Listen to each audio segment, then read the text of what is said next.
Yes, hello everyone. My name is Robin Lloyd, and I'm here today as a member of the Women's International League for Peace and Freedom.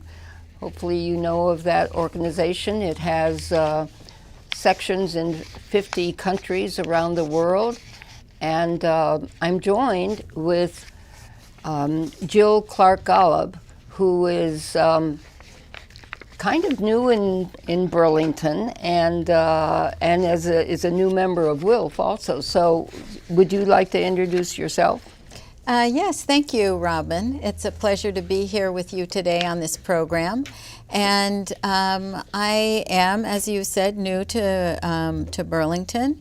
And over this past year, I met you, and you invited me to join WILF. And I'm very pleased to be connected with WILF and to be connected with what we're here to talk about today, which is a Burlington peace action for no more weapons to Ukraine.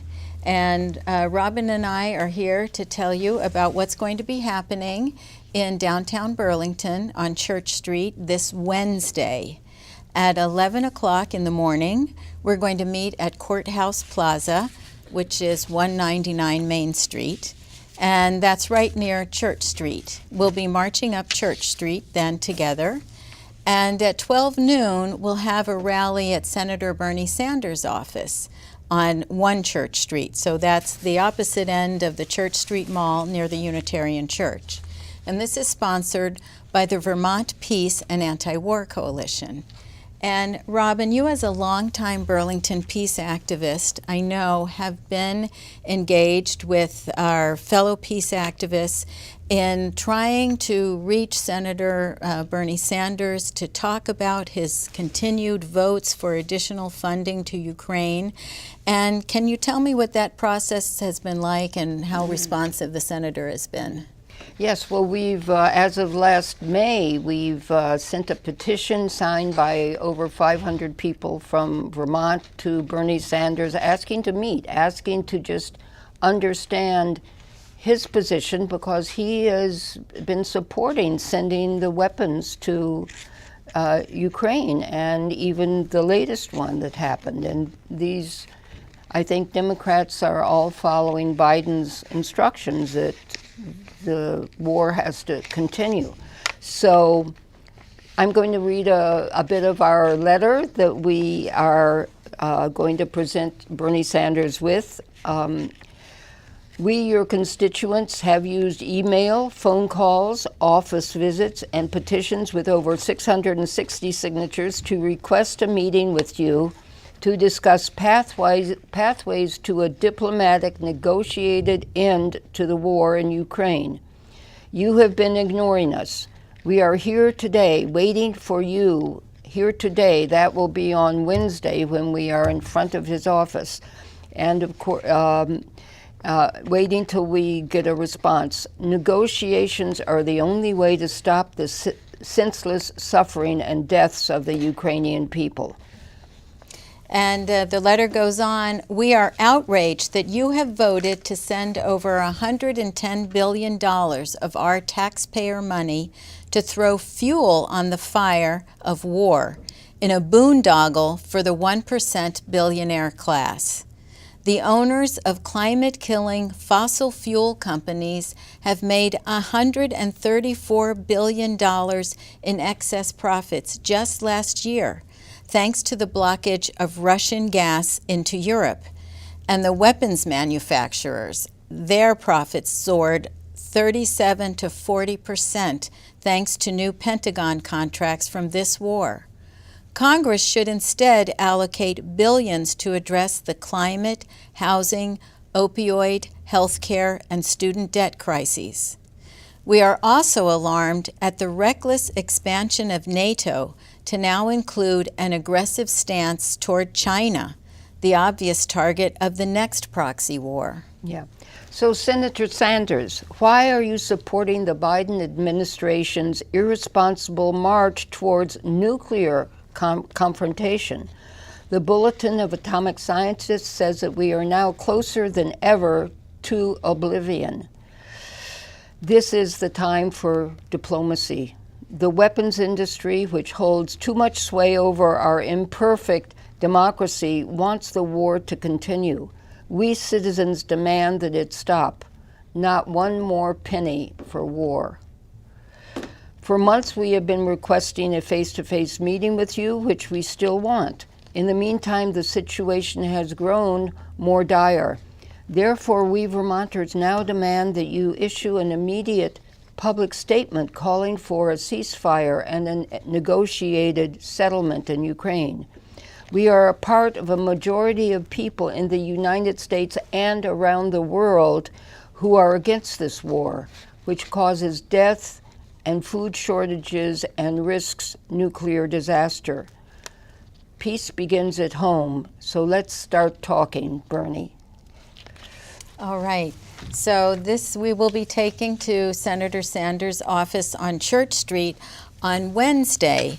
And as we have our conversation today, I think it's important to be aware of all the lives being lost in this war. I just heard Colonel Douglas McClellan, who is a Russian expert who has been talking a lot about what's happening in the war and tells us that the mainstream media is not giving us an accurate picture. He said 400 to 450,000 Ukrainian lives have been lost, and then it's 70,000 something Russian lives. So we're talking about over 500,000 people who have died, and all this suffering has to stop. Mm-hmm. Yeah. So we are really urging Bernie. I mean, we know that many people feel that, and we agree that this war was initiated by Russia, but that there was a there's a large background history to why Russia did what it did, which I think many people don't know that history. Can you say a few words about that? Sure, Robin. And this is where the mainstream corporate media has really failed us. When there is a drive to manufacture consent for war, one of the things that happens is that the leader of the target company is demonized, and also we hear information without any context. It's like they're counting on the American public to have permanent amnesia, not remember how things got the way that they got. And the case in Ukraine is that this war did not start in February of 2022, rather it started in 2014. I won't go through a detailed history, but the Ukrainian and Russian people have been coexisting for centuries. Ukraine has always been very close to Russia. It has always had a large ethnically Russian population, native Russian speakers. In fact, Zelensky himself is a native Russian speaker who had to brush up on his Ukrainian in the current situation. But in 2013, well, actually, I should mention that NATO has been expanding voraciously with the breakup of the Soviet Union. When NATO first took Eastern Germany into the pact, there was a promise made to the Russians that it would not move, and this was by U.S. Secretary of State James Baker, that NATO would not move 1 inch east of Germany. And in fact, it has moved, and all of the movement, it's added 14 more countries since then, all of them to the east of Germany. And this is something that if the shoe were on the other foot, our American people and certainly the U.S. government would not be comfortable with Russian or Chinese military buildup on our borders with Canada or Mexico. And so all of these Russian experts have been speaking for decades about how it was a problem to have NATO militarily surround Russia, how it would be a provocation. But things got worse in 2013-14 when Ukraine was discussing the possibility of further integration with Western Europe, NATO, and the EU, or maintaining its status quo of being allied with Russia, which it had trade agreements and it had supplies of cheap gas. The U.S. intervened in the situation, provoking a coup d'etat, in which the U.S. government officials were caught red-handed in a leaked audio. Assistant Secretary of State Victoria Nuland was speaking with the U.S. ambassador in Ukraine, saying how we don't want this guy, we want Yats. Yeah, Yats is the guy. And Yatsenyuk, in fact, was the one who became president after the coup. And this coup was also helped by far-right neo-Nazi militaries who've had influence on the Ukrainian military. But at any rate, the U.S. had a role in installing the regime that was there. And what this regime did right after the coup was outlaw the Russian language. And there was open hostility against people who were culturally Russian. And the sections of Ukraine that were populated by culturally Russian people declared independence, the Donbass region. But there was fighting, and Ukraine, particularly egged on by Ukrainian far-right paramilitaries.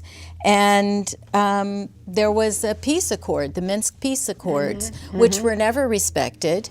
And the Organization for Security and Cooperation in Europe, which we never hear about in the United States, but it has 57 participating states from Europe, Central Asia, and North America.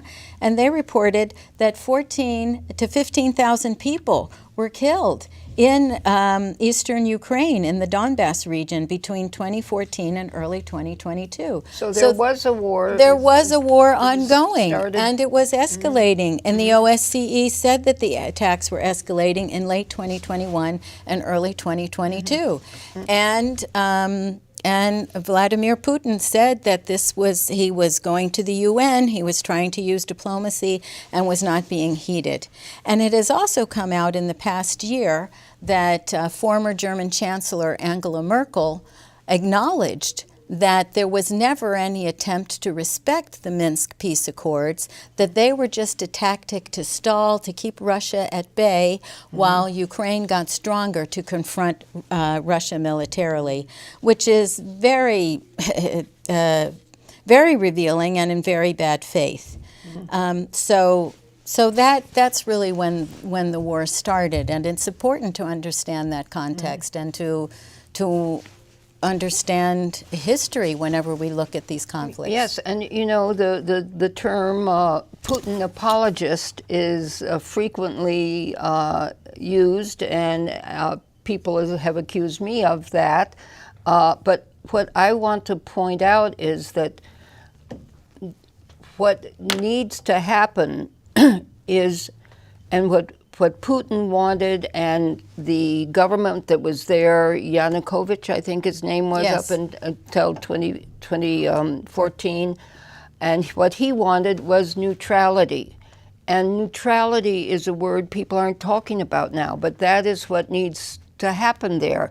And a neutral country can be a prosperous country. I mean, the Scandinavian nations have been up till now largely neutral, but and it's true of Switzerland, and also Austria is not part of NATO. Yeah, and so there needs to be a barrier, a neutral band of countries between Russia and Western Europe, as long as Western Europe has nuclear weapons aimed at Russia. So it seems to me that demand, that is the basic demand of Putin, and of, to have a vote in that, once the negotiations take place, to have a vote in the Donbass region and in Crimea, and see what the people really think there.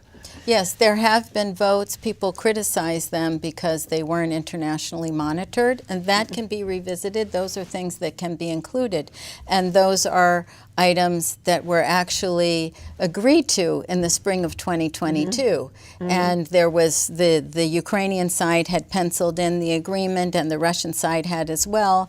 And then Boris Johnson goes and visits Ukraine and nixes the whole deal. And we know that the United States was going hand in hand with that. And this goes back to what we hear, serious people who are questioning the mainstream narrative that we get from our corporate media, in that our Congress is responding to the weapons industry.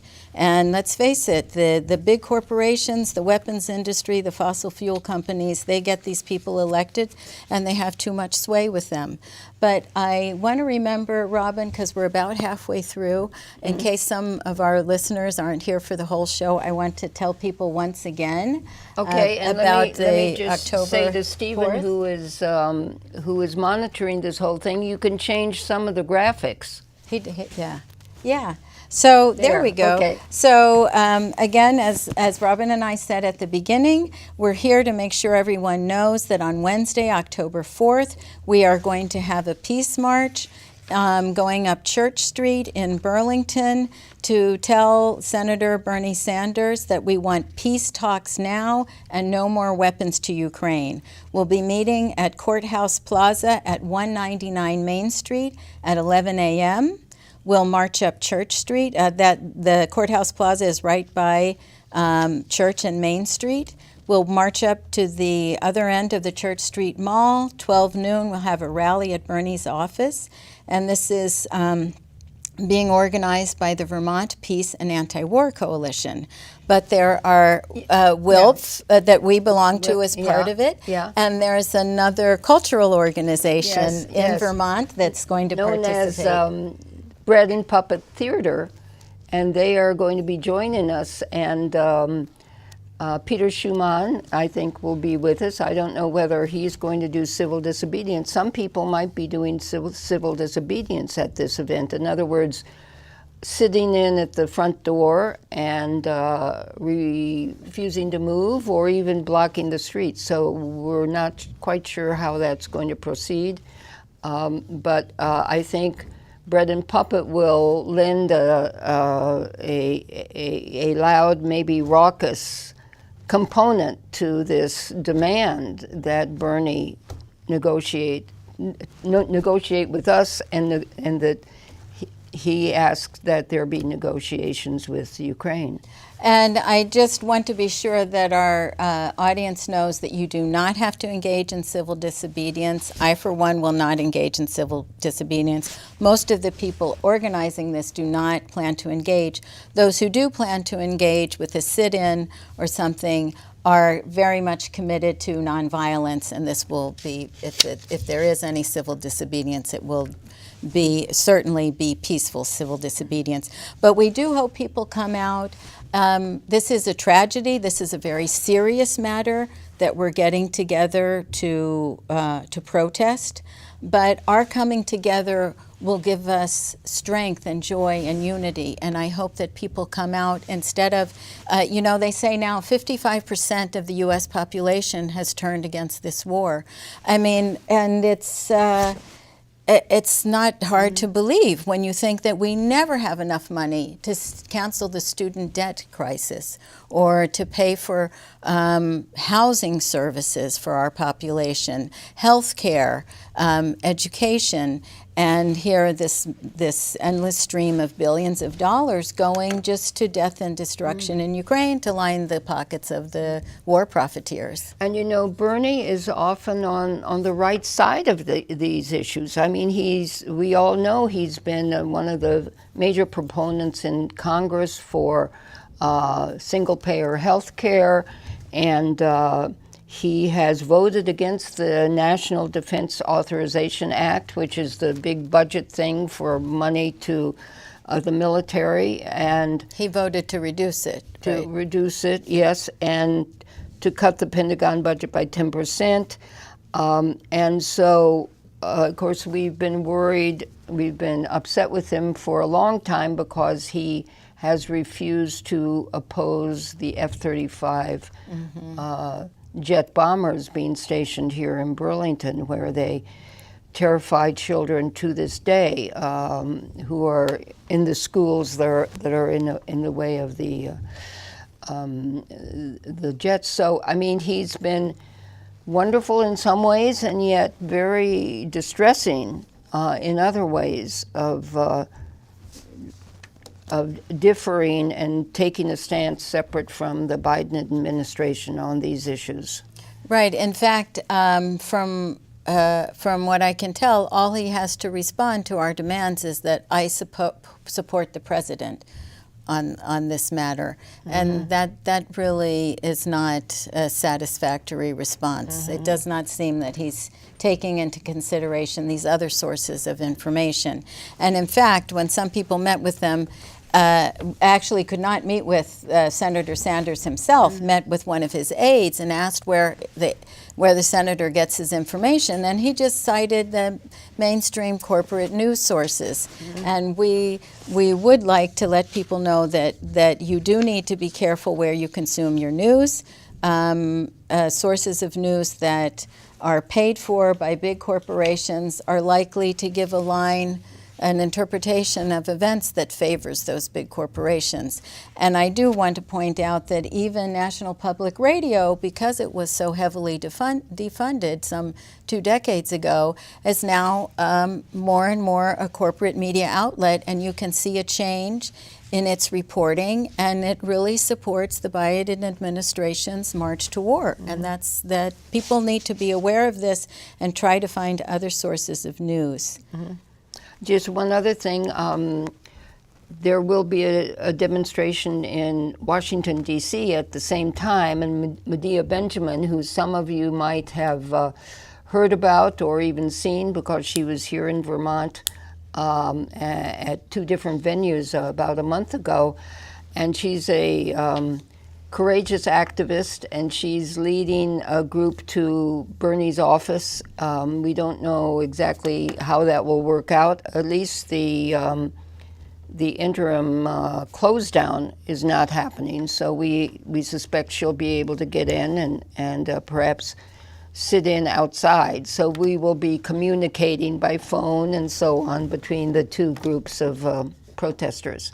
Yes, it's great that the government shutdown didn't happen so that we can go to Bernie's office both in Washington and in Burlington. So just to close the thought that I wanted to share with our audience about needing to look beyond corporate news to get our information, you should know that there are alternative news sites that are full of well-respected journalists, some of them with Pulitzer Prizes, who have left mainstream outlets like the Washington Post and the New York Times because of censorship. And it's the kind of thing that Robin is talking to you about. Anyone who resists the mainstream narrative, who shows the other side of the question, gets accused of being a Putin apologist. And this othering of people, we have to be so against Russia because it's all Putin and we don't even care about Russian soldiers dying. On the one hand we say that Putin's repressing his people, and on the other hand we say, oh, I don't care about the Russian soldiers dying because they're for Putin. And this othering is what leads populations to do horrible things to other people. And so I hope that Quakers, Unitarians, people who have been peace activists who resisted the invasion of Iraq will speak up about this war. Already over 500,000 dead. When are we going to speak up? People in Biden's administration are talking about limited nuclear war, winning a limited nuclear war. That's insane. There is no such thing as limited nuclear war, and there is no such thing as winning a nuclear war. We have to speak up and say something. So I would just want to point out another difference between the buildup to the Iraq War and now is that we did have more chance to push back. And we had huge demonstrations. We had against the huge war, demonstrations, but we didn't succeed. But we have had more censorship since then, and a lot of Russian experts who were formerly with the U.S. government are telling us that the mainstream media is getting it wrong, such as Ray McGovern, Douglas McGregor, Scott Ritter. Scott Ritter was a U.S. Marine and weapons negotiator, weapons inspector, and he was one of the ones who told us about the hoax of weapons of mass destruction in the early 2000s. He is telling us that that what we are being told about what's happening in Ukraine and Russia is all wrong. And another person who revealed truths, ugly truths, but truths we needed to know about in the Iraq War was Seymour Hersh. This is a Pulitzer Prize winning, one of the most renowned investigative journalists in the world, who revealed the My Lai massacre in the Vietnam War, who revealed the Abu Ghraib torture in the Iraq War, and he's revealed the U.S.'s complicity in blowing up the Nord Stream pipelines. This is a big story that's not getting covered by the New York Times because it counters the mainstream narrative, and there's too much. The New York Times and the Washington Post won't touch it. So I encourage people to look for the Gray Zone, Consortium News, Mint Press News, Sheer Intelligence, Breakthrough News, Popular Resistance, which brings together different alternative news sources to get other information about what is happening. Yeah.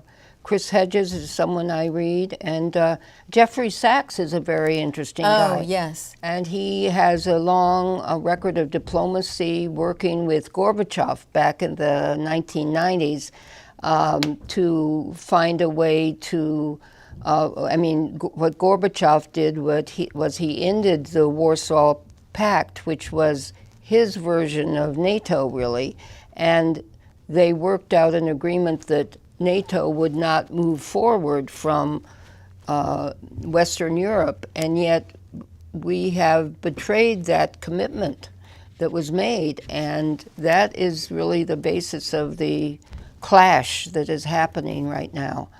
Right. Yeah, Jeffrey Sachs, I recommend anyone could Google him and see Jeffrey Sachs, S-A-C-H-S is how you spell his last name, and you will find articles and videos of him talking about Ukraine. And he is one of the voices saying that peace in this region has to include neutrality for Ukraine and security assurances for both Ukraine and Russia, but we are not doing that. So we're coming out again October 3rd, this Wednesday. 4th. Oh, I'm sorry, October 4th, Yeah. this Wednesday. Right now. Yeah, and we'll be on Church Street, Church and Main at 11, going up the street to 1 Church Street. And look for a large arm and a hand that is made with bread and puppet that will be holding the letter that we are sending to Bernie Sanders, and then we will read the letter and knock on the door or try to get in, and if we can't, who knows what will happen. I know you're bringing your rocking chair to have a good chat with him, right, Robin? Yes, that's right. We're going to, a few of us elders are going to sit and rock and invite him to sit near us and come and join us. But Right. Yep. we're not sure that's going to happen, but we're trying. But He may be here in town, I don't know, but probably he's in Washington. we expect him to be in Washington. But we are waiting to talk to him when he comes to Vermont. His constituents want to talk to him about this. And I hope that our action on Wednesday will bring that point home. I hope that many of you will come out and walk with us and show Bernie that Vermonters are saying enough is enough. Too much death and destruction. It's time to talk about peace. It's time to negotiate.